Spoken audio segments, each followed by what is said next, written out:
آج کی ویڈیو میں ہم پاکستان میں موجود کال سینٹرز کو بے نقاب کریں گے۔ ہم بات کریں گے کہ یہ کال سینٹرز کیسے کام کرتے ہیں۔ ہم بات کریں گے کہ پاکستان میں بیٹھا ہوا ایک عام شہری امریکی شہری کو کیسے لوٹتا ہے اور یہ تمام کال سینٹرز کس کے آشرواد سے کام کر رہے ہیں۔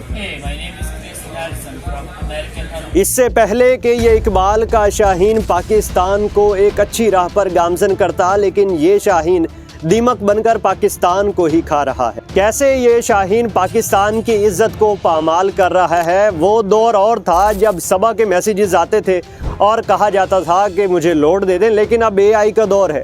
اب اس دور میں صبح میسیج نہیں کرتی، بلکہ پاکستان میں بیٹھے ہوئے کچھ افراد امریکی شہریوں کو جھانسا دینے کے لیے میسیجز کرتے ہیں۔ امریکی شہریوں کے ڈیبٹ کارڈ سے کس طرح شاپنگ ہوتی ہے اور پاکستان میں بیٹھے ہوئے کال سینٹر پر موجود لڑکے کو کیسے پتہ چلتا ہے کہ فلاں امریکی شہری کے بینک میں کتنے روپے پڑے ہوئے ہیں، یا فلاں امریکی شہری جو ہے وہ اس وقت قرضے میں ڈوبا ہوا ہے یا پھر اسے اپنے گھر کا لون چکانا ہے۔ امریکی شہری کی یہ پرسنل ڈیٹیل کہاں سے حاصل کی جاتی ہے؟ دراصل یہ تمام تر چیزیں جو پرسنل ہوتی ہیں وہ ڈارک ویب سے حاصل کی جاتی ہے۔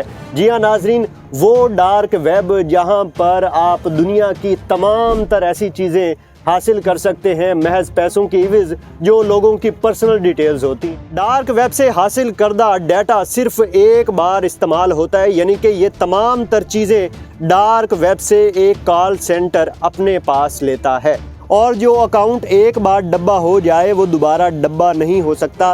ڈبہ سے مراد خالی کر دینا ہوتا ہے، مطلب کسی امریکی شہری کا اکاؤنٹ، بینک اکاؤنٹ بالکل خالی ہو جانے کو ڈبہ کر دینا کہا جاتا ہے۔ یہ ٹھگی کیسے لگتی ہے؟ ایک مثال سے واضح کرتا ہوں، آپ کو بتاتا ہوں کہ ایک امریکی شہری ہے، اس نے ایک بینک کے 1 لاکھ روپے دینے ہیں۔ اس بات کا کالر کو پتہ ہے، اور یہ کالر اس امریکی شہری کو فون کرے گا، اسے بتائے گا کہ میں آپ کا یہ تمام تر قرضہ جو آپ نے فلاں بینک سے لیا ہوا ہے وہ میں ادا کر دیتا ہوں۔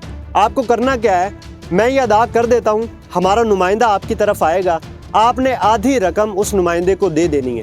یہ کالر فوراً اس کا تمام تر قرضہ ادا کر دیتا ہے، اور اس شہری کو بینک کا میسج بھی آ جاتا ہے کہ آپ نے جو قرضہ لیا ہوا تھا، جو لون لیا ہوا تھا، وہ ادا کر دیا ہے۔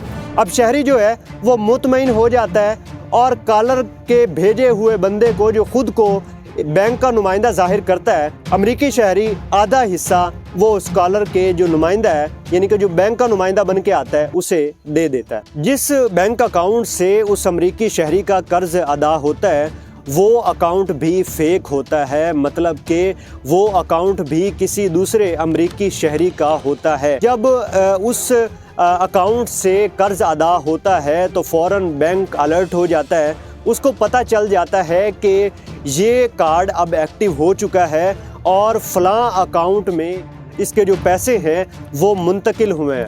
بینک فوراً طور پر حرکت میں آتا ہے اور اس شہری کو پکڑ لیتا ہے، اور وہ شہری کو جب پکڑتا ہے تو شہری اسے بتاتا ہے کہ فلاں نمبر سے مجھے کال آئی تھی اور مجھے یہ خاص آفر دی گئی تھی، جس آفر کو میں نے استعمال کرتے ہوئے اپنا قرض ادا کیا ہے۔ اب جو اسکیمرز ہیں وہ ڈائریکٹ بینک سے پیمنٹ نہیں حاصل کر سکتے، دراصل وہ اسی خاص مخصوص طریقے کے ذریعے لوگوں کا قرض چکتا کرتے ہیں اور بائی ہینڈ لوگوں سے رقم وصول کرتے ہیں۔ کہ شہریوں کے جو یہ چوری شدہ ڈیبٹس کارڈز ہوتے ہیں، اس سے پاکستان میں بیٹھے ہوئے جو کالرز ہوتے ہیں وہ آن لائن مہنگی شاپنگ کرتے ہیں، مہنگے برانڈ خریدتے ہیں، اور وہ برانڈز خرید کر وہ لوگوں کو آگے سستے داموں فروخت بھی کر کے خوب پیسہ کما لیتے ہیں۔ پاکستان کے مختلف شہروں میں یہ کال سینٹرز کام کر رہے ہیں۔